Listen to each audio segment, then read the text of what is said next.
Most drugs possesses physicochemical affinity for plasma proteins, and acidic drugs generally bind to plasma albumin, and basic drugs to alpha-1 acid glycoprotein. And binding to albumin is quantitatively more important. Extent of binding depends on the individual compound. No generalization for a pharmacological or chemical class can be made. There are some clinical significance of protein binding which I want to discuss with you. Number one, highly plasma protein bound drugs are largely restricted to vascular compartment. अगर वो vascular compartment में रहती हैं तो उनका volume of distribution क्या होगा कि प्रोटीन बाइंडिंग ज़्यादा है तो वॉल्यूम ऑफ डिस्ट्रीब्यूशन, अगर वो वेस्कुलर कंपार्टमेंट तक रह रही हैं, मैंने आपको शुरू की स्लाइड में बताया था कि वेस्कुलर कंपार्टमेंट का वॉल्यूम कितना था, just 4 litre. So the drug which is protein bound will have low volume of distribution. The bound fraction is not available for action. You must remember this point. And high degree of protein binding generally make the drug long acting. Why? Because bound fraction is not available for metabolism or excretion unless it is actively extracted by liver or kidney tubules. अब generally expressed plasma concentrations of the drug refer to bound as well as free drug. यानी bound form में भी होगी, free में भी होगी. bound जो कि proteins के साथ bound हुई है. And degree of protein binding should be taken into account while relating these to concentration of the drug that are active in vitro. And the other clinical significance of protein binding is, once a drug bind to many sites in the albumin molecule, conversely more than one drug can bind to the same site. अब ये नहीं है कि albumin के साथ अगर एक drug bind हो गई है तो वो हमेशा bind रहेगी, ऐसा नहीं है. I took this diagram from your book Lippincott.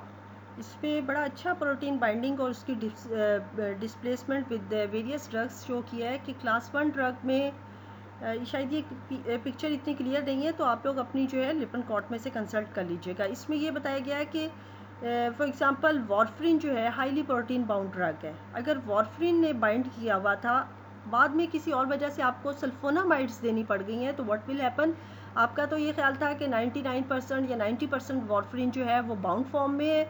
हमारे पास फ्री फॉर्म में या क्लिनिकल इफेक्ट्स शो करने के लिए सिर्फ जस्ट ये few % of warfarin is available. But what will happen if you have administered sulfonamides? It will displace warfarin from the binding sites of proteins. अब क्या हो गया कि सल्फोनामाइड ने वॉरफ्रिन को डिस्प्लेस कर दिया है, तो warfarin is available in the blood, available in plasma in toxic concentration. So you have to be very careful while administering drugs. If both are protein bound drugs, then you have to decrease the dose of class A drug or class 1 drug so that it cannot produce its toxic effects. जी, जिस तरह आपने protein bound drugs के बारे में you have to be aware, तो अगर कोई डिजीज स्टेट है like hypoalbuminemia, it will result in reduced binding. So what will happen? There will be increase in the unbound fraction and there are chances of toxicity of that drug.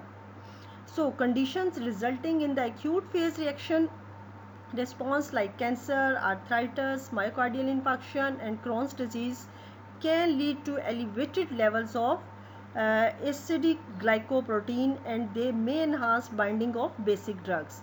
So in conditions में you have to increase the dose of that basic drug, क्योंकि आपकी free form में जिसने clinical effects show करने हैं, that drug will be in less amount.